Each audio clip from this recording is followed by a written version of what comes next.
Hi friends, I am Abhishek. Welcome to my YouTube channel the ocean of Shiksha. तो आज की video में हम जो क्लास 10th का जो चैप्टर 5 है, पॉपुलर स्ट्रगल एंड मूवमेंट्स, उसके बारे में हम डिस्कस करेंगे। यानी कि लोकप्रिय संघर्ष और आंदोलन के बारे में आज हम डिस्कस करेंगे। इसमें हम क्या क्या डिस्कस करेंगे, सबसे पहले समझेंगे कि जो डेमोक्रेसी यानी कि सिस्टम ऑफ डेमोक्रेसी और जो स्ट्रगल है उसके बारे में समझेंगे। फिर नेपाल के अंदर जो डेमोक्रेसी के लिए जो मूवमेंट्स चलाए गए थे, आंदोलन चलाए गए थे, उसको डिस्कस करेंगे। उसके बाद जो बोल्बिया है उसके अंदर जो वाटर वॉर हुआ था उसको डिस्कस करेंगे। फिर डेमोक्रेसी एंड पॉपुलर स्ट्रगल यानी कि लोकतंत्र के लिए जो प्रसिद्ध लोकप्रिय संघर्ष चलाए गए थे उसको डिस्कस करेंगे। फिर हम मोबिलिगेशंस एंड ऑर्गेनाइजेशंस के बारे में डिस्कस करेंगे। फिर जो सेक्शनल इंटरेस्ट ग्रुप होता है उसके बारे में समझेंगे, जिसमें हम पब्लिक ग्रुप, मूवमेंट ग्रुप्स और इम्पोर्टेंस ऑफ प्रेशर ग्रुप के बारे में हम आज इस चैप्टर में डिस्कस करेंगे, जो कि हमारा है 5th चैप्टर क्लास 10th का। तो चलिए स्टार्ट करते हैं हम अपना आज का डिस्कशन। तो सबसे पहले जो system of democracy and struggle है, तो इसमें हम सबसे पहले समझते हैं कि डेमोक्रेसी है क्या। अगर हम डेमोक्रेसी की बात करें, जिसे हम हिंदी में कहते हैं लोकतंत्र। क्या कहते हैं हम हिंदी में? लोकतंत्र। लोकतंत्र। अब जो ये लोकतंत्र शब्द है ना, वो दो भाषा यानी कि दो शब्दों से मिलके बना है। दो शब्द कौन कौन से? एक है लोक और एक है तंत्र। लोक मतलब यहाँ पे होता है जनता, और तंत्र मतलब होता है शासन। तो यानी कि जो जनता का जो शासन होता है ना, प्रत्यक्ष रूप से या अप्रत्यक्ष, जिसे हम डायरेक्ट और इनडायरेक्ट रूप में कहते हैं, तो उसे हम कहते हैं लोकतंत्र। क्या कहते हैं उसे? हम लोकतंत्र यानी कि डेमोक्रेसी कहते हैं। उसी तरीके से डेमोक्रेसी भी दो शब्द से मिलकर बना है। डेमो मतलब लोग यानी कि पीपल, और क्रेसी मतलब शासन। तो जो डेमोक्रेसी है उसमें क्या है कि पब्लिक का ही रूल रहता है, वो डायरेक्ट और इनडायरेक्ट रूप में। कैसे? क्योंकि जो पब्लिक का जो रिप्रेजेंटेटिव होता है ना, जो रिप्रेजेंटेटिव होता है ना, वो किसके द्वारा चुना जाता है? तो पीपल के द्वारा ही चुना जाता है। अब जैसे चाहे अगर कंट्री का हेड है, जैसे कि अगर हम अपनी कंट्री की बात करें, तो कंट्री का हेड कौन होता है? प्रेसिडेंट। तो प्रेसिडेंट कैसे चुना जाता है हमारी कंट्री में? तो हमारी कंट्री में जो प्रेसिडेंट चुना जाता है वो इनडायरेक्टली लोगों के द्वारा ही चुना जाता है। क्यों? क्योंकि प्रेसिडेंट के इलेक्शन में जो पार्टिसिपेट करते हैं वो कौन करते हैं? डायरेक्ट पब्लिक के द्वारा इलेक्टेड मेंबर ही पार्टिसिपेट करते हैं, और वही ये डिसाइड करते हैं कि देश का राष्ट्रपति यानी कि प्रेसिडेंट कौन बनेगा। तो यानी कि अगर हम डेमोक्रेसी की बात करें, तो डेमोक्रेसी में कंट्री का हेड और जो गवर्नमेंट का हेड है, तो वो किसके द्वारा चुना जाता है? डायरेक्ट और इनडायरेक्ट पब्लिक के द्वारा ही चुना जाता है। तो उसी को हम कहते हैं क्या? डेमोक्रेसी। क्यों? क्योंकि किसी भी कंट्री का हेड कौन होता है? हेड होता है राष्ट्रपति यानी कि प्रेसिडेंट। और गवर्नमेंट का हेड कौन होता है? रूलिंग पार्टी का हेड कौन होता है हमारी कंट्री में? तो प्राइम मिनिस्टर। प्राइम मिनिस्टर होता है रूलिंग पार्टी का हेड। रूलिंग पार्टी का हेड। और प्रेसिडेंट होता है कंट्री का हेड। तो अगर हम रूलिंग पार्टी की बात करें, या वो पार्टी जो कि गवर्नमेंट के द्वारा चुनी जाती है, वो अपने पार्टी के लीडर्स को चुनती है, और इनडायरेक्टली रूप में कैसे चुनती है? तो अपनी कंट्री के हेड को चुनती है। चाहे फिर हम यूएसए की बात करें, यूएसए भी क्या है? एक डेमोक्रेटिक कंट्री है। लेकिन फिर भी हम कहते हैं कि हमारी कंट्री डेमोक्रेटिक के साथ एक रिपब्लिक कंट्री भी है। क्यों? रिपब्लिक का मतलब होता है कि जो कंट्री का जो हेड होता है ना, वो किसके द्वारा चुना हुआ होना चाहिए? वो भी पब्लिक के द्वारा ही चुना होना चाहिए। उसका भी इलेक्शन किसके द्वारा होना चाहिए? पब्लिक के द्वारा होना चाहिए। तो हमारी कंट्री में जो इलेक्शन का यानी कि प्रेसिडेंट का जब इलेक्शन आता है, उसमें कौन पार्टिसिपेट करते हैं? इलेक्टेड मेंबर ही पार्टिसिपेट करते हैं। तो जिसके वजह से क्या है, तो इनडायरेक्टली रूप में क्या हो जाता है? तो पब्लिक के द्वारा चुना हुआ ही होता है। इसलिए हम कहते हैं कि इंडिया एक रिपब्लिक और डेमोक्रेटिक कंट्री है। वहीं पे अगर हम ब्रिटेन की अगर बात करें, तो ब्रिटेन में क्या है? रूलिंग पार्टी का हेड तो जनता के द्वारा चुना जाता है, लेकिन जो अगर हम कंट्री का हेड माने, तो कंट्री का हेड वहां पे भी क्या देखने को मिलता है? एक राजा या राजशाही देखने को मिलता है। हमें राजशाही देखने को ब्रिटेन में मिलता है। तो इसलिए हम ब्रिटेन को एक डेमोक्रेटिक कंट्री तो कह सकते हैं, लेकिन फिर भी हम ब्रिटेन को क्या मानते हैं, एक मोनार्ची कंट्री मानते हैं जहाँ पे राजा का शासन है। चाहे वो उसके पास ज्यादा पावर बेशक ना हो, लेकिन फिर भी हम कंट्री का हेड किसे मानते हैं, तो वहां के राजा को मानते हैं। तो इसलिए हम कहते हैं कि ब्रिटेन क्या है, वो एक नॉन डेमोक्रेटिक कंट्री है। अब बात करते हैं कि जो स्ट्रगल जो किए गए थे लोकतंत्र के लिए, यानी कि लोकतंत्र सिस्टम को स्थापित करने के लिए, वो किस तरीके से किए गए थे। तो जैसे ही हम, जब हमारा कंट्री एक गुलाम कंट्री था, तो उस टाइम जितने भी जो लीडर्स थे उन्होंने ये डिसाइड किया था कि हमारी कंट्री में जो गवर्नमेंट होगी ना, वो किसके द्वारा चुनी जाएगी, पब्लिक के द्वारा चुनी जाएगी, और वो एक डेमोक्रेटिक सिस्टम के थ्रू वो चुन करके आएगा। तो क्योंकि जब हम गुलाम थे तो उस टाइम पे क्या किया गया था, तो बहुत से स्ट्रगल्स किए गए थे अपनी कंट्री को इंडिपेंडेंस कराने के लिए। अगर हम गुलाम की बात करते तो हमें जो गुलाम बनाया गया था ना, वो किस तरीके से बनाया गया था, ऐसा नहीं था कि वो हमें उठा करके जेल में डाल दिया था कि हम अपनी मर्जी से हमारी पूरी जिंदगी जेल में बीत रही थी, नहीं। उन्होंने हमें जो कॉलोनियल बनाया था वो किससे बनाया था, रूलिंग के थ्रू, यानी कि शासन के थ्रू। जो भी पॉलिसी बनाई जाती थी ना हमारी कंट्री के लिए, वो किसके कहाँ से बनाई जाती थी, तो ब्रिटेन से बनाई जाती थी। और जो भी वहां पे पॉलिसीज बनती थी ब्रिटेन में, तो वो सारी किसके इंटरेस्ट में रहती थी, तो हमारी कंट्री में जितने भी जो ब्रिटिशियर्स थे उनके इंटरेस्ट में रहते थे, और सारे हमारे अन इंटरेस्ट में, यानी कि हमारे फेवर में नहीं रहता था। तो इसीलिए जो भी पॉलिसीज बनाने का काम था, ये कंट्री के अंदर क्या काम किया जाएगा, किस तरीके से किया जाएगा, पब्लिक पे कौन सा कानून लागू होगा, कौन सा टैक्स लागू होगा, ये सब डिसाइड करने का पावर किसके पास था, तो ब्रिटेन के पास था। किसके पास था, ब्रिटेन के पास था, या ब्रिटिश के पास था। जिसकी वजह से हम कहते हैं कि हमें उन्होंने क्या बना रखा था, तो गुलाम बना रखा था। तो गुलाम बनाने का मतलब था कि जो भी एडमिनिस्ट्रेटिव पावर थी ना, वो किसके हाथ में थी, ब्रिटेन के हाथ में थी। तो इसीलिए हम कहते हैं हमारी कंट्री पे किसका रूल था, तो एक ब्रिटेन का रूल था।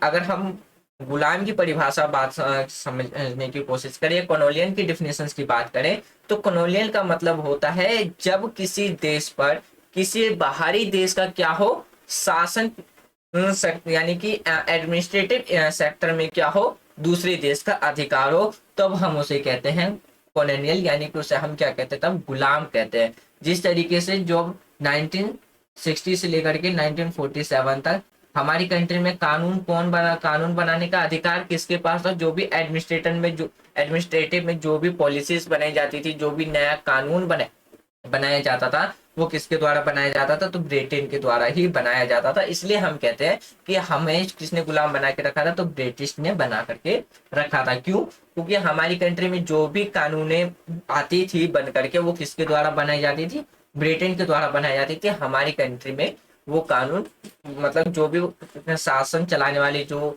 नियम थे, कानून थे, कर से रिलेटेड, जो भी अलग अलग मैटर से रिलेटेड थे, वो कौन डिसाइड करते थे, ब्रिटेन डिसाइड करते थे। इसीलिए हम ब्रिटेन के क्या थे, तो गुलाम थे। जैसे कि फार्मर पे कौन सा टैक्स लगेगा, फार्मर कौन से क्रॉप्स उगाएंगे, मार्केट में किसी वस्तु की प्राइस क्या रहेगी, ये सब कौन डिसाइड करता था, तो ब्रिटेन ही डिसाइड करता था। इसीलिए जब हमारी कंट्री में इंडिपेंडेंस के लिए जो स्ट्रगल किया गया था, तो उसमें ये डिसाइड किया गया था कि जैसे ही हमारी कंट्री क्या होगी, एक इंडिपेंडेंस कंट्री होगी, तो हम अपनी कंट्री का जो लीडर है, यानी कि जो गवर्नमेंट है, वो किसके द्वारा चुना जाएगा, तो पीपल्स के द्वारा ही चुना जाएगा। अब बात समझते हैं, पहले अब गवर्नमेंट कहते किसे हैं।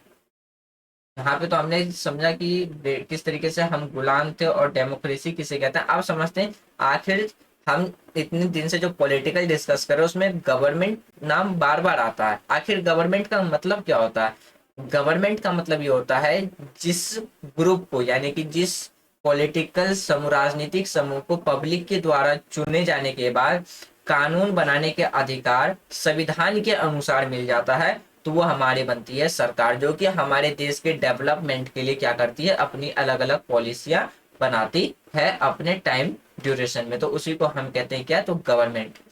गवर्नमेंट को एक तरीके से हम क्या कहते हैं, एक पब्लिक का नौकर, मतलब पब्लिक का, जनता का सेवक कहते हैं। क्यों, क्योंकि वो पब्लिक के इंटरेस्ट में रह करके काम करता है।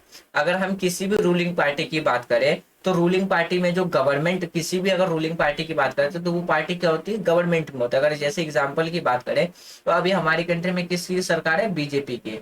तो बीजेपी में सिर्फ एक ही मेंबर नहीं है, उसमें बहुत से मेंबर हैं। अमित शाह है, नरेंद्र मोदी है, राजनाथ सिंह है, फाइनेंस मिनिस्टर जो हमारी वो निर्मला सीतारमन है, ऐसे बहुत से एमएलए एमपीज और मिनिस्टर हैं जिन्होंने जो क्या वो सब एक ग्रुप में शामिल है और उन्होंने अपने ग्रुप का नाम क्या रखा है, बीजेपी रखा है।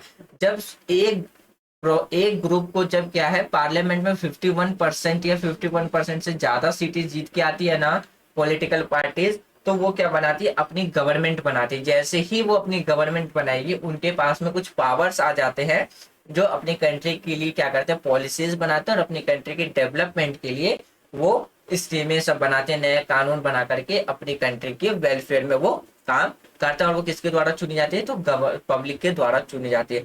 तो जब उनके पास ये सारे अधिकार मिल जाते हैं तो उसी को हम कहते हैं गवर्नमेंट। क्या कहते हैं उसे हम, गवर्नमेंट।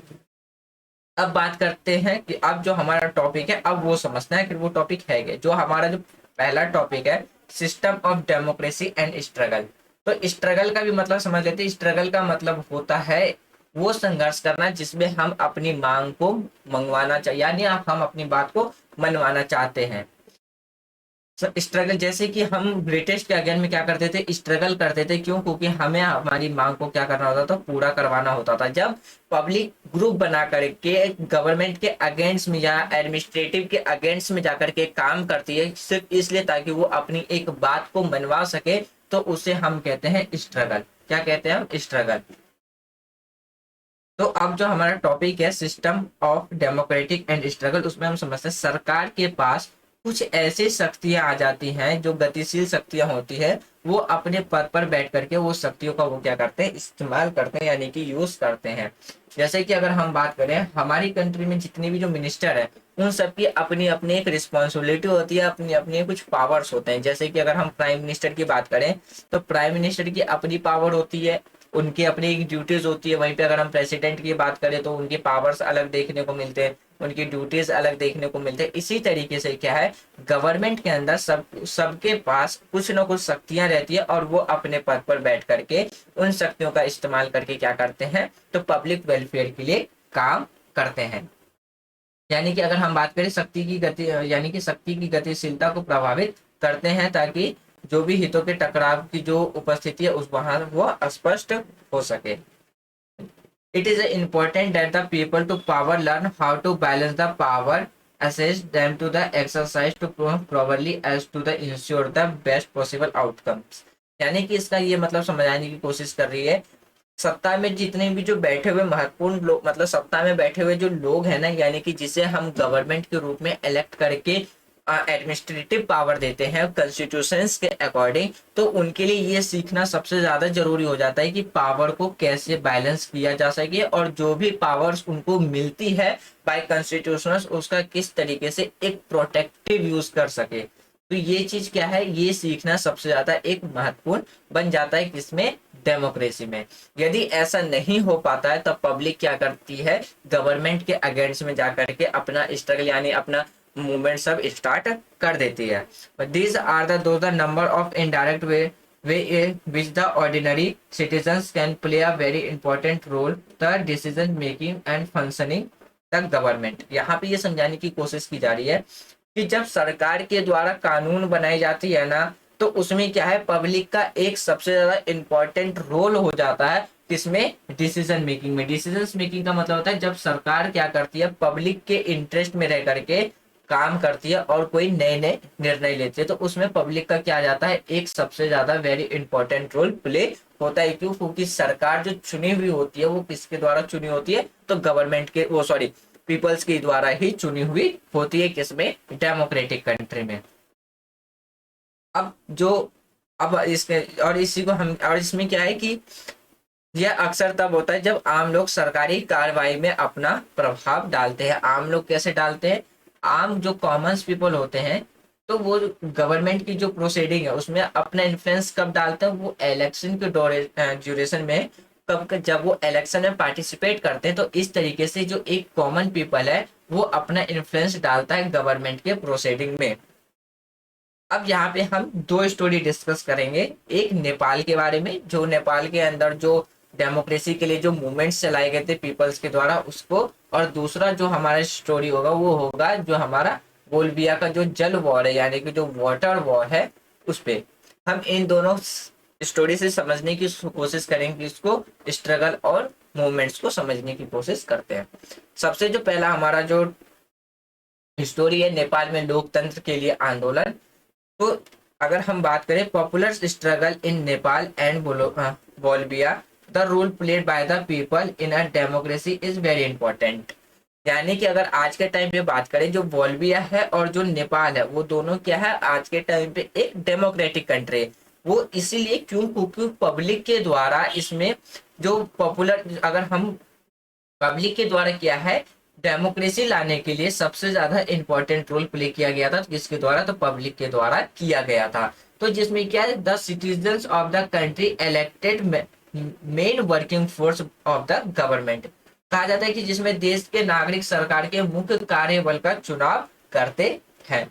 इसका जो मेन मकसद होता है ना, वो मेन मकसद ये होता है कि जो गवर्नमेंट काम करे वो किसके बेनिफिट के लिए काम करे, पीपल्स के बेनिफिट के लिए काम करे। इसीलिए नेपाल में क्या है एक स्ट्रगल और मूवमेंट चलाया गया था डेमोक्रेसी स्थापित करने के लिए। The power of the people was demonstrated by the people struggle seen in Nepal, Bolivia over the government policies power। इसका मतलब है कि जो हम नेपाल के अंदर और जो बोलिविया है उसमें क्या है कि सर दोनों में ही क्या है सरकार के अगेंस्ट में क्या है पब्लिक ने क्या किया था, अपना एक स्ट्रगल और मूवमेंट्स चलाया था जिसमें जो भी पावर और पॉलिसीज थे उसके लिए। जैसे कि अगर हम बात करें कि जो हम नेपाल और बोलिविया में देखे गए जो सत्ता संघर्षों द्वारा जो लोगों की शक्तियों का प्रदर्शन किया गया था उसको हम डिस्कस करते हैं इन दो स्टोरियों के थ्रू। सबसे पहला आता है हमारा movement for democracy in Nepal, यानी कि नेपाल के अंदर लोकतंत्र स्थापित करने के लिए जो मूवमेंट्स चलाए गए थे ना, यानी कि जो आंदोलनें की गई थी उस पर डिस्कस करते हैं। यानी कि सबसे पहले अगर हम बात करें नेपाल क्या था, 1990 से पहले क्या था एक मोनार्ची कंट्री था, यानी कि वहां पे राजा का शासन था। तो 1990 में क्या था ना, तो वहां पे 1990 के बाद क्या है नेपाल में एक लोकतांत्रिक सरकार बन करके आई, जिसमें क्या नेपाल के नेताओं और लोगों के बीच में एक लंबा सत्ता संघर्ष देखने को मिला। ये कब की बात है, ये है 1990 से पहले की बात है। क्यों, क्योंकि वहां पे जो राजा का शासन था ना वो अपने इंटरेस्ट के लिए काम करता था, ना कि पब्लिक के वेलफेयर में वो काम करता। तो इसलिए नेपाल के अंदर लार्ज नंबर पे क्या है तो वहां के राजाओं के खिलाफ क्या है तो मूवमेंट्स चलाए गए, जिसमें क्या है कि क्या मांग उठाई गई कि देश में क्या है एक लोकतांत्रिक स्थापित किया जाए। इसमें लोग और राजा के बीच में क्या है एक बड़ा संघर्ष छिड़ गया। यह संघर्ष तब समाप्त हुआ जब देश के तत्कालीन राजा ने वास्तविकता में सत्ता धारक के रूप में पद छोड़ने का फैसला किया और एक नामपत्र का मुखिया बन गया। यानी कि जब नेपाल में ये जो मूवमेंट्स चलाए गए थे डेमोक्रेसी एस्टेब्लिश करने के लिए, ये जो मूवमेंट्स को तब शांत हुआ जब वहां का जो राजा था उसने ये घोषणा कर दी, इस बात को लिए उसने डिक्लेयर कर दिया, डिसाइड कर लिया कि अब जो कंट्री का जो हेड होगा, जो गवर्नमेंट होगा वो किसके द्वारा चुना जाएगा, पीपल्स के द्वारा चुना जाएगा, और वो सिर्फ नाम मात्र का ही कंट्री का हेड बन करके रहेगा। जो हमारे जो नेपाल का जो किंग वीरेंद्र था, जो यानी कि जो वो किंग वीरेंद्र थे, उन्होंने इस बात को एक्सेप्ट कर लिया कि वो जो जितनी भी जो उनसे जो उनके पास जो पावर्स है वो किसको ट्रांसफर कर देंगे, तो पब्लिक के द्वारा जो चुने हुए जो लीडर्स आएंगे उनके हाथ में वो क्या कर देंगे, सारी पावर को ट्रांसफर कर देंगे। ये किसमें, तो नेपाल के अंदर जो स्ट्रगल किया जा रहा था डेमोक्रेसी के लिए, तो उस टाइम पे ये कदम वहां के राजा के द्वारा जबरदस्ती उनसे उठवाया गया कि आप कंट्री में क्या है, अब जो कंट्री का जो सरकार बनेगी या जो कंट्री का हेड होगा वो किसके द्वारा चुना जाएगा, जनता के द्वारा ही चुना जाएगा। This victory was not long lived at the next king Gyanendra, who ascended the throne after the king Birendra was the found dead after mistress conditions was the unwilling to accept the change। यानी कि जो हमारे जो नेपाल के जो वो king Virendra थे उनकी जो मिस्टीरियस तरीके से जो डेथ हुई थी ना, उसके बाद क्या जो वहां के जो अगले राजा बन करके आए थे ज्ञानेंद्र, उन्होंने ये सारे चेंजेस को एक्सेप्ट करने से क्या है तो मना कर दिया था। और 2005 में क्या है कंट्री के अंदर फिर से प्राइम मिनिस्टर को हटा करके सारी जो रूलिंग पावर थी, एडमिनिस्ट्रेटिव पावर थी, वहां किसके हाथ में चली गई, तो किंग वहां के राजा ज्ञानेंद्र के हाथ में चले गए थे। फिर जैसे ही ये राजा जो हमारे ज्ञानेंद्र के हाथ में जितनी भी जो एडमिनिस्ट्रेटिव पावर थी और जो रूलिंग पावर उनके हाथ में चले जाने से क्या हुआ कि 2006 में पब्लिक ने फिर से क्या किया, तो अपना मूवमेंट स्टार्ट कर दिया, जिसमें जितने भी जो रूलिंग्स पार्टी थे यानी कि जो पॉलिटिकल पार्टी थे उन्होंने भी इसमें पब्लिक का क्या किया था, तो जो जितने भी जो मेजोरिटीज पार्टी थी उन्होंने कंट्री में दोबारा से डेमोक्रेसी स्थापित करने के लिए क्या किया, तो 7 पार्टी अलायंस को क्या किया, तो 7 पार्टी अलायंस को गठित किया। और उसके बाद क्या है कि 4 डे स्ट्राइक जो कि काठमांडू है, यानी कि जो नेपाल की जो राजधानी है काठमांडू, तो उसमें उन्होंने क्या किया, एक 4 दिन का जो एक स्ट्राइक उन्होंने किया, जो कि क्या है काठमांडू क्या थी, तो नेपाल की एक कैपिटल है। तो वहां पे प्रोटेस्ट करते ही वहां पे क्या हुआ, जितने भी जो इंटरमीडिएट स्ट्राइक थे उसमें जैसे कि हमारे मोसेसिस्ट और जो सेवरल अदर पार्टी थे उन्होंने भी फिर इस जो स्ट्रगल था, यानी कि जो अपोजिशंस के भी जो पार्टी थे उन्होंने भी इस स्ट्रगल में क्या किया, पार्टिसिपेट करना शुरू कर दिया। जिसके वजह से क्या हुआ, जैसे ही इसमें जो पार्टीज का जो इन्वॉल्व जो पार्टीज के द्वारा किंग के अगेंस्ट में जो स्ट्राइक किया जा रहा था, इसमें क्या हुआ, पब्लिक भी शामिल होने लगी। जैसे ही पब्लिक शामिल होने लगी तो जो किंग के द्वारा जो भी स्टेप उठाए गए थे कि इस आंदोलन को क्या करो, सप्रेस करने के लिए, यानी इस मूवमेंट को रोकने के लिए, तो उसमें क्या है, तो पूरी तरीके से वो नाकाम रहे। फिर पीपल्स ने डिमांड करने लगा कि जो भी पावर है वो किसके हाथ में ट्रांसफर करो, all parties government and registration of the parliament with a new constitution assembly, a request for a government demand as submitted to the king। यानी कि जब ये मूवमेंट किया जाने लगा राजा के अगेंस्ट में, तो उसमें ये मांग उठाने लगी कि जितनी भी जो पावर है आप दोबारा से जो ऑल पार्टीज यानी कि जितनी भी जो गवर्नमेंट की जो पार्टीज है उसके हाथ में आप ट्रांसफर करो और दोबारा से हमारे देश में क्या है, संसद की स्थापना करो, साथ में किसकी, एक नए संविधान सभा के साथ में। तो इस ये सब किसके अगेंस्ट, ये सारा डिमांड उठाने लगा किंग के अगेंस्ट में कि आपके पास जितने पावर है वो सब किसके हाथ में दे दो, तो जो ऑल रूलिंग पार्टी है उस गवर्नमेंट में उसके हाथ में दे दो।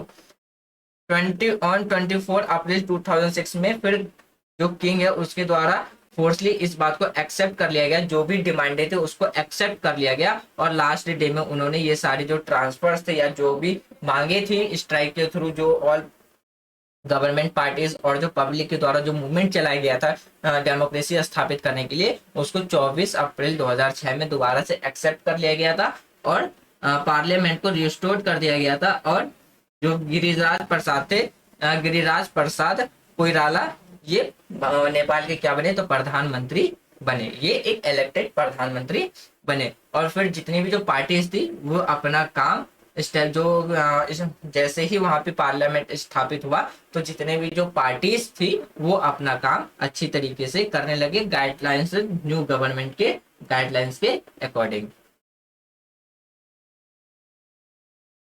तो इसी को कहा गया था सेकेंड मूवमेंट ऑफ स्ट्रगल। अब बात करते हैं जो बोलिविया वाटर वॉर है उसके बारे में। बोलिविया वाटर वॉर में क्या हुआ, बोलिविया जो है वो एक पुअर लैटिन अमेरिकन कंट्री है जिसमें कि क्या है, in the face of pressure by the World Bank the government was the force to sell of municipal water supply to a private enterprises called MNC. This result is a very high water bill which were unaffordable for the most of people. यानी कि अगर हम Bolivia की बात करें तो Bolivia क्या है, एक गरीब लैटिन अमेरिकन कंट्री है जिसमें क्या है, वर्ल्ड बैंक के प्रेशर में जो गवर्नमेंट है उसको जबरदस्ती म्युनिसिपल वाटर सप्लाई को किसके हाथ में बेचना पड़ा, एक प्राइवेट कंपनी के हाथ में बेचना पड़ा जिसे हमने कहा था एमएनसी। तो इसके परिणाम स्वरूप में क्या हुआ, जैसे ही जो म्युनिसिपल वाटर सप्लाई इसको एक प्राइवेट कंपनी के हाथ में बेचा गया, तो जिसके वजह से क्या है कि जो वाटर का जो बिल था ना वो इतना ज्यादा हाई आ गया, जो बहुत से पीपल के लिए क्या हो गया, एक अफोर्डेबल यानी कि वो बिल देने के काबिल में नहीं था, उनके बजट से ज्यादा बाहर आ गया। तो इसके अगेंस्ट में क्या हुआ कि सन 2000 में परिणाम स्वरूप हमें क्या देखने को मिला था कि 2000 में क्या है, पूरी कंट्री के अंदर क्या है, एक alliance of labour human rights and other communities leader urban the pressure the government had agreed to the terms of negotiations however it while no result this caused the people of start the protest all over again। यानी कि जैसे ही ये water का bill MNCs company के द्वारा एक आम people पर थोपा गया, जो कि वो बिल पे करना एक उनके लिए अनएफोर्डेबल था। तो उनके अगेंस्ट में जितने भी जो लेबर्स के जो यानी कि लेबर्स के जो श्रम के जो संगठन थे उन्होंने, और जितने भी जो ह्यूमन राइट्स के ग्रुप थे, ये सब ने क्या किया, तो प्रोटेस्ट करना शुरू कर दिया था। हालांकि इसका कोई नतीजा तो नहीं निकला, इसने लोगों ने फिर से क्या है, अपनी धारणा को शुरू कर दिया था। तो ये किसके अगेंस्ट में किया जा रहा था, तो यहाँ पे एक सरकार के अगेंस्ट में किया जा रहा था, क्योंकि सरकार ने एक ऐसा डिसीजन लिया था यूएनओ पे दबाव में आकर के, जिससे क्या है, पब्लिक को उससे कोई भी बेनिफिशियल नहीं हुआ, और बल्कि उसका जो नेगेटिव इफेक्ट था वो किसके ऊपर पड़ा, तो एक पब्लिक के ऊपर पड़ने लगा था। तो पब्लिक ने क्या किया, अपनी मांग को रखने के लिए क्या किया था, तो सरकार के अगेंस्ट में आंदोलन शुरू कर दिया। The government try to the best to the club curve of protest the government restate the policy police brutally and the latter forced to introduce the martial law, being the protester under control when he was the power to people who won at last the honor of MNC were the forcefully if free or free from the country and the water supply are restored to the government। यानी कि जब public ने भारी मात्रा में आंदोलन शुरू कर दिया था गवर्नमेंट्स के अगेंस्ट में जाकर के, तो वहां पे जितने भी जो प्रोटेस्टर यानी कि प्रोटेस्टर थे, जो सरकार के अगेंस्ट में क्या कर रहे थे, प्रोटेस्ट कर रहे थे, उनको कंट्रोल में करने के लिए सरकार ने क्या है, भारी मात्रा में फोर्सेस को उतार दिया था। लेकिन उसके बाद भी लास्ट में क्या हुआ, तो पब्लिक की ही जीत हुई, क्योंकि उनकी जो मांग थी उन्हें सरकार को लास्ट में मानना पड़ा, और जितने जो भी एमएनसी के जो ऑनर थे उन्हें फोर्सली क्या किया, तो कंट्री से फ्री कर दिया गया, और जो वाटर सप्लाई था जो कि एमएनसी के हाथों में बेचा गया था, दोबारा से उसको क्या किया गया, तो रिस्टोर यानी कि दोबारा से उसको स्थापित किया गया। अब बात करते हैं डेमोक्रेसी एंड पॉपुलर स्ट्रगल के बारे में। यानी कि यदि हम दोनों केस देखें, नेपाल का केस देखें या बोल्विया का केस देखें, उसमें दोनों में ही क्या था, demonstration of the people power in a democracy. यानी कि दोनों ही कंडीशंस में क्या था, पावर किसके हाथ में हमें देखने को मिलता है, तो पब्लिक के हाथ में ही देखने को मिलता है, चाहे वो डेमोक्रेसी की बात हो या डेमोक्रेसी स्थापित करने की बात हो। वहीं पे अगर हम नेपाल की स्टोरी की नेपाल का स्टोरी की बात करें, तो नेपाल में किस चीज के लिए स्ट्रगल किया जा रहा था, डेमोक्रेसी को स्थापित करने के लिए वहां पे स्ट्रगल लोगों के द्वारा किया गया था। वहीं पे अगर हम बोल्विया की स्टोरी में बात करें, तो बोल्विया में जो स्ट्रगल किया गया था वो यानी कि पब्लिक के द्वारा जो मूवमेंट्स चलाए गए थे, स्ट्रगल्स किए गए थे, वो किस लिए किए गए थे, तो गवर्नमेंट के द्वारा एक ऐसा स्टेप लिया गया था जो पब्लिक के वेलफेयर और इंटरेस्ट के अगेंस्ट में था। तो वो अपनी इस बात को मनवाने के लिए क्या किया था, तो डेमोक्रेटिक कंट्री जो बोल्विया है उसमें पब्लिक ने अपना मूवमेंट चलाया था। तो इससे हमें ये पता चलता है कि दोनों ही कंडीशंस में पावर किसके हाथ में हमें देखने को मिलती है, पब्लिक के हाथ में ही देखने को मिलती है। वहीं पे peoples power is the evolution of democracy. यानी कि जैसे जैसे लोगों की अधिकार यानी कि लोगों की पावर्स बढ़ती है, वैसे वैसे ही जो लोकतंत्र है उसमें क्या आता है, बदलाव आना शुरू होता है, और वैसे वैसे ही डेमोक्रेसी में क्या होता है, विकास होता है। यानी कि जैसे जैसे लोगों की शक्ति बढ़ती जाती है, वैसे वैसे क्या होता है, डेमोक्रेसी में इवोल्यूशन आना शुरू होता है। यानी कि उतना ही ज्यादा डेमोक्रेसी क्या होता है, और विकास हो जाता है, जो कि हमने अभी दोनों केस में देखा। अगर हम ऑर्डिनरी बिल की बात करें, उसमें भी पब्लिक के द्वारा स्ट्रगल किया गया था अगेंस्ट अथॉरिटी इन पावर, और डेमोक्रेसी में जो चाहे वो डेमोक्रेसी हो या मोनार्ची सिस्टम हो, the struggle can introduce expand and the depend democracy. यानी कि अगर हम बात करें, जो हमारा संघर्ष है वो लोकतंत्र का परिचय विस्तार और गहरा कर सकता है। यानी कि हम अगर किसकी बात करते हैं, तो स्ट्रगल की बात करते हैं। The only way to resolve this struggle is by the mass mobilization. The existing judicial authorities can help resolve the struggle. However, sometimes these authorities and are themselves involved in the struggle। यहाँ पे ये समझाने की कोशिश की जा रही है कि इन संघर्षों को हल करने के लिए एकमात्र जो तरीका है क्या है, वो जन आंदोलन है। मौजूदा न्यायिक अधिकार संघर्षों को सुलझाने में क्या करती है, मदद करती है। हालांकि कभी कभी ये अधिक स्वयं संघर्ष में शामिल हो जाती है। ये संघर्ष नए राजनीतिक संगठनों पर आधारित है। इन संगठनों द्वारा क्या किया जाता है, लामबंद किया जा सकता है। अगर हम बात करें, अगर हम नेपाल में संघर्ष की बात करें, जो नेपाली के द्वारा जो संघर्ष किया गया था, स्ट्रगल किया गया था, किसके लिए, डेमोक्रेसी स्थापित करने के लिए, प्रारंभिक में जो क्या है, जो एसपीए के द्वारा ये स्ट्रगल किया गया था। उन्होंने जो अगर हम they introduce the indefinite strike that call the mass अब श्योर्स। इसका मतलब ये होता है कि उन्होंने जो अनिश्चितकालीन हड़ताल की जो शुरुआत की थी, उससे क्या है, जिसने बड़े पैमाने पर क्या है, एक विद्रोह का आग्रहण किया था, जिसमें क्या कहा गया, जिसमें ये डिमांड की गई थी कि जो वो मोनार्ची सिस्टम है उसको हटा करके देश में क्या है, एक लोकतंत्र शासन जो पद्धति है, जो लोकतांत्रिक शासन है, उसको स्थापित करने की बात की गई थी। अन्य राजनीतिक समूह बाद में उनके साथ जैसे जैसे ही स्ट्रगल में जुड़ते गए, वो स्ट्रगल क्या हुआ, और ज्यादा बड़ा होता गया और मांग और भी ज्यादा मजबूती से पकड़ बनाती गई। आम लोगों को भी संगठन से जुड़ने और इस आंदोलन को ताकत में बना दे, यानी कि जैसे ही इस स्ट्राइक में जो आम पीपल्स जैसे ही उसमें ज्वाइन हो गए, तो इस ऑर्गेनाइजेशन में, यानी कि जैसे ही कॉमन आदमी के द्वारा इस ग्रुप को ज्वाइन किया गया, तो ये ग्रुप क्या हो गया, और भी ज्यादा स्ट्रांग बनता गया, और जो मूवमेंट चलाए जा रहे थे वो और ज्यादा स्ट्रांग बनता गया। और वहीं पे अगर हम बोलोविया का स्ट्रगल देखें, यानी कि जो हमारा बोलोविया है, उसका अगर हम स्ट्रगल देखें, इसमें हमें ये देखने को मिलता है कि जो राजनीतिक, यानी कि जो पॉलिटिकल एंड अपॉलिटिकल ऑर्गेनाइजेशन है, उसके द्वारा क्या है, तो स्ट्रगल को लीड किया गया था। The most important apolitical organisation was the called FEDECOR, यानी कि जो भी जो सबसे महत्वपूर्ण अराजनीतिक संगठन है, उसको क्या कहा गया, कि जो FEDECOR कहा गया।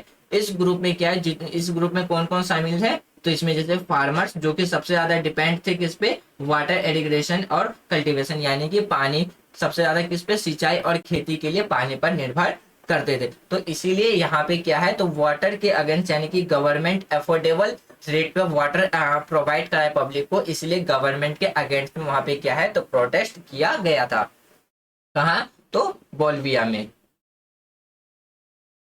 अगर हम इन दोनों जो स्टोरी है, इसके एग्जाम्पल को हम देखते हैं, तो हमें क्या देखने को मिलता है कि लोकतंत्र में कई प्रकार के संगठन शासन को महत्वपूर्ण रूप से प्रभावित कर सकते हैं, जैसे कि ऐसे दो तरीके हैं जैसे कि ये संगठन अपनी भूमिका को निभा सकते हैं। यानी कि अगर हम डेमोक्रेटिक कंट्री में बात करें, तो डेमोक्रेटिक में जो ग्रुप्स होते हैं वो क्या है, डेमोक्रेटिक में एक अपनी ही क्रिटिकल रोल प्ले करते हैं। कैसे, तो गवर्नमेंट को बीच बीच में, जो सरकारें होती है उनमें बीच बीच पे क्या करते हैं, तो उनको अगर वो कोई ऐसा काम करते हैं जो पब्लिक के इंटरेस्ट में या वेलफेयर में के अगेंस्ट में हो, तो उसमें क्या करते हैं, तो अपना एक क्रिटिकल रोल क्या करते हैं, तो प्ले करते हैं। तो यानी कि अगर, तो उसमें कैसे, तो एक डायरेक्ट वे में और एक दिखता है हमें इनडायरेक्ट वे में। अगर हम डायरेक्ट वे की बात करें, द अपोजिशन जो participates in the competitive policy keeps its demand, it involves creating parties and participating election to the become the member of parliament. यानी कि अगर हम डायरेक्ट वे में बात करें, तो डायरेक्ट वे में जो डेमोक्रेसी में जो अपोजिशन होते हैं, यानी कि जो ग्रुप होते हैं, यानी कि जो अपोजिशन, जिसे हम विपक्ष कहते हैं, विपक्ष का जो समूह होता है, वो क्या करता है, एक कॉम्पिटिटिव, जो भी कॉम्पिटिटिव पॉलिटिक्स होता है ना, तो उसमें वो क्या करती है, यानी कि कॉम्पिटिटिव को वो क्या करता है, प्रोड्यूस, यानी कि डेमोक्रेसी में कॉम्पिटिशन लाने में वो क्या करता है, अपना एक क्रिटिकल रोल प्ले करता है, और उसमें जो भी मांग है पब्लिक के इंटरेस्ट में, वो क्या करता है, तो पार्लियामेंट में राइज करता है। और यदि इलेक्शंस के टाइम पे वो अपने ग्रुप्स को और ज्यादा बढ़ाते हैं, या और किसी और पार्टी से मर्ज होकर के एक अपना ग्रुप बनाते हैं, तो उसमें वो इलेक्शन के टाइम पे वो क्या सकते हैं, तो एक पार्लियामेंट मेंबर बन करके भी पार्लियामेंट मेंबर बन करके भी आते हैं, और उसमें अपना एक क्या होता है, तो एक critical role as a opposition वो क्या करते हैं, अपना एक इंपॉर्टेंट रोल प्ले करते हैं, किसमें, डायरेक्ट वे में। अब बात करते हैं इनडायरेक्ट वे में। इनडायरेक्ट वे में क्या होता है, इनडायरेक्ट में अगर हम बात करें, जो कि हमारा the peoples come forward from the organisations and undertake activities और protest to make the government listen to the demands. यानी कि जिसमें पब्लिक आते हैं और वो अपना एक ऑर्गेनाइजेशंस बनाते हैं, उस और वो जो प्रोटेस्ट, यानी कि सरकार के खिलाफ वो क्या करते हैं, अपना प्रोटेस्ट यानी कि आंदोलन करते हैं, सिर्फ इसलिए ताकि गवर्नमेंट उनकी मांग को, डिमांड को सुन सके। तो उसमें क्या है कि पब्लिक अपना ही एक ग्रुप बना करके गवर्नमेंट के अगेंस्ट में जाके वो प्रोटेस्ट करती है और अपनी मांग को गवर्नमेंट तक पहुंचाती है। अगर हम इस ग्रुप की बात करें, this group which are influence the government by activities without the political competitions are called the pressure group. यानी कि ये जो ग्रुप रहता है जिसमें कि जो कि क्या है, बिना अगर हम इसकी बात करें तो ये जो ग्रुप रहता है, यह समूह जो राजनीतिक प्रतिस्पर्धा को बिना गतिविधियों द्वारा सरकार को प्रभावित करने के लिए का जो प्रोटेस्ट करते हैं उसे हम क्या कहते हैं, प्रेशर ग्रुप, यानी कि हम दबाव समूह कहते हैं।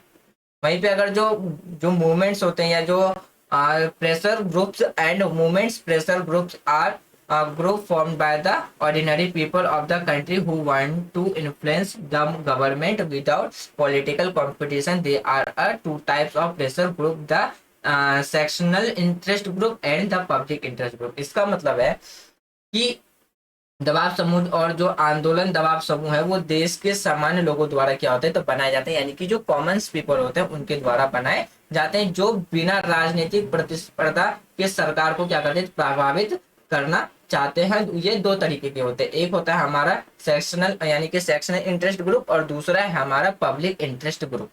आप सबसे पहले ये समझते हैं कि जो हमारा सेक्शनल इंटरेस्ट ग्रुप है वो कहते किसे है।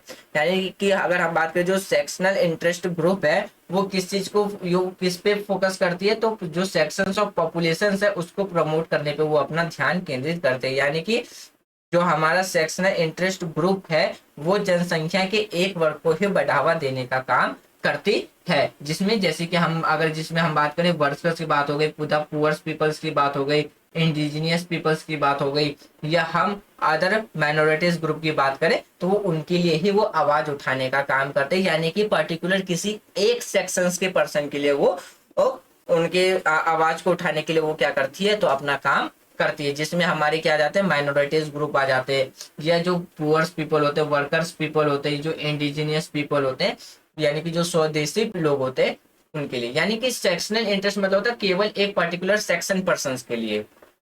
वहीं पे अगर हम पब्लिक इंटरेस्ट ग्रुप की बात करें तो पब्लिक इंटरेस्ट जो ग्रुप है वो क्या है, पब्लिक के वेलफेयर के लिए वो क्या करती है, अपना कैंपेन चलाते हैं। उनका जो मेन फोकस होता है वो क्या होता है, greater good society as a whole, यानी कि वो एक अच्छा अधिक समाज यानी कि सोसाइटी के वेलफेयर के लिए वो क्या करती हैं, तो गवर्नमेंट के अगेंस्ट में वो मतलब जो पब्लिक इंटरेस्ट ग्रुप होती है वो सोसाइटी के वेलफेयर के लिए वो क्या करती है, अपने आवाज को उठाती है। उनका जो मेन मकसद रहता है वो क्या रहता है, जितने भी जो लोग हैं उनकी क्या करना, हेल्प करना और अदर ऑन सेक्शन यानी कि अन्य लोगों की भी मदद करना किसका काम रहता है, तो पब्लिक इंटरेस्ट ग्रुप का काम रहता है। अब बात करते हैं मूवमेंट ग्रुप्स यानी कि आंदोलन समूह।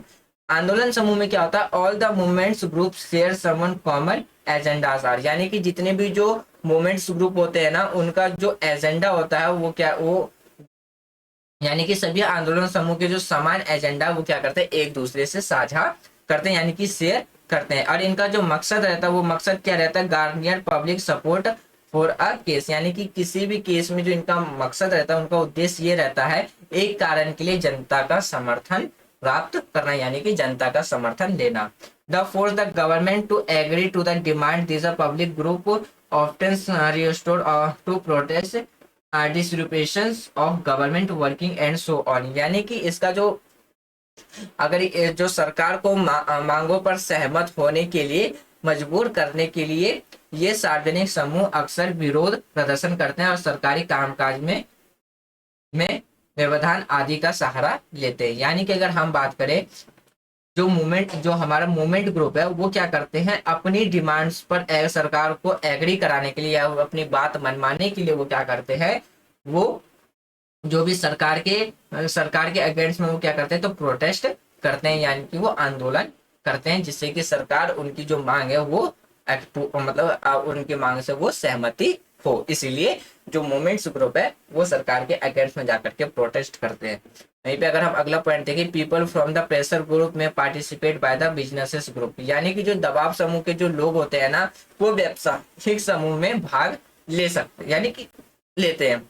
तो ये भी हमारे किस में देखने को मिलता है, एक जो हमारा मूवमेंट यानी कि मूवमेंट ग्रुप्स है उसमें political group can lead the pressure group, यानी कि जो प्रेशर ग्रुप को जो प्रतिनिधित्व यानी कि जो लीड्स करता है वो कौन करता है, तो पॉलिटिकल ग्रुप करता है जो कि अपोजिशंस में होता है। द पॉलिटिकल पार्टीज में ग्रो आउट द मूवमेंट, यानी कि जैसे जैसे पॉलिटिकल पार्टी का ग्रो होगा वैसे वैसे जो हमारा जो मूवमेंट्स है यानी कि जो प्रेशर मूवमेंट्स है वो भी क्या होगा, वो ग्रो करता रहेगा। अगर हम रिलेशंस की बात करें, the relations between parties involve may not be a direct most cases, यानी कि अगर हम अधिकांश केस में बात करें जो पॉलिटिकल पार्टी होता है वो क्या होता है उसमें डायरेक्ट इन्वॉल्व नहीं होते हैं। अब बात करते हैं क्या इंपॉर्टेंस है प्रेशर ग्रुप के बारे में, किसकी क्या इंपॉर्टेंस है प्रेशर ग्रुप में। अगर हम प्रेशर ग्रुप की इंपॉर्टेंस की बात करें तो अगर जो प्रेशर ग्रुप अगर हो शुरू में ऐसा लग सकता है कि दबाव समूह अपनी विघटनकारी गतिविधियों के कारण क्या सरकार के लिए फायदेमंद नहीं है, लेकिन सच ये हो जाता है कि लोकतंत्र में अहम भूमिका निभाते हैं। वे सरकार नीतियों कानून और फैसलों को संशोधित करने में मदद करते हैं। यानी कि जो प्रेशर ग्रुप होता है, प्रेशर ग्रुप में हम डायरेक्टली किसके बारे में बात करते हैं, अपोजिशंस के बारे में समझ सकते हैं। तो अपोजिशंस जो होते हैं ना वो अपना क्या करते हैं, एक इंपॉर्टेंट रोल प्ले करते हैं किसमें, डेमोक्रेसी में। क्यों, क्योंकि डेमोक्रेसी में जो भी कानून बनाई जाती है तो वो जो प्रेशर ग्रुप है वो क्या करती है, वो इस बात के लिए इंश्योर करती है कि जो भी पॉलिसीज बनाई जा रही है वो पब्लिक के लिए वेलफेयर में हो, और यदि उसमें कोई कमी हो तो उसमें क्या कर सकते हैं, तो अमेंड करने के लिए, अमेंडमेंट करने के लिए वो क्या कर सकते हैं, तो उसके लिए अमेंडमेंट करने के लिए वो क्या कर सकते हैं, तो कानून में फैसले संशोधित करने में वो क्या करते हैं, अपनी एक भूमिका निभाते हैं। यानी कि गवर्नमेंट के द्वारा जो भी पॉलिसीज बनाई जाती है, जो भी लॉज बनाए जाते हैं उसको मॉडिफाई करने में क्या करता है, एक जो हमारा प्रेशर ग्रुप है वो सबसे ज्यादा इंपॉर्टेंट रोल प्ले करता है। तो फ्रेंड्स ये था हमारा आज का डिस्कशन जिसमें हमने importance of pressure group, movement group, public interest group, sectional interest group, और उसके बाद हमने मोबिलाइजेशन एंड ऑर्गेनाइजेशन, फिर हमने डेमोक्रेसी एंड पॉपुलर स्ट्रगल्स, और फिर बोलिविया का वाटर वॉर, फिर हमने movement for democracy in Nepal, और फिर हमने जो पहला टॉपिक था जो हमारा system of a democracy and struggle, इसको आज हमने डिस्कस किया। तो मुझे उम्मीद है कि जो आज हमने क्लास 10th का जो 5th चैप्टर डिस्कस किया है वो आपको समझ में आ गया होगा। यदि कोई डाउट्स हो तो आप अपने डाउट्स कमेंट बॉक्स में लिख देना। जब हम इसका चैप्टर 6 जो कि हमारा पॉलिटिकल पार्टी उसको डिस्कस करेंगे तो उससे पहले हम अपने डाउट्स क्लियर करेंगे, तब हम अपना 6th चैप्टर स्टार्ट करेंगे। तो thanks for watching friends, take care, जय हिंद।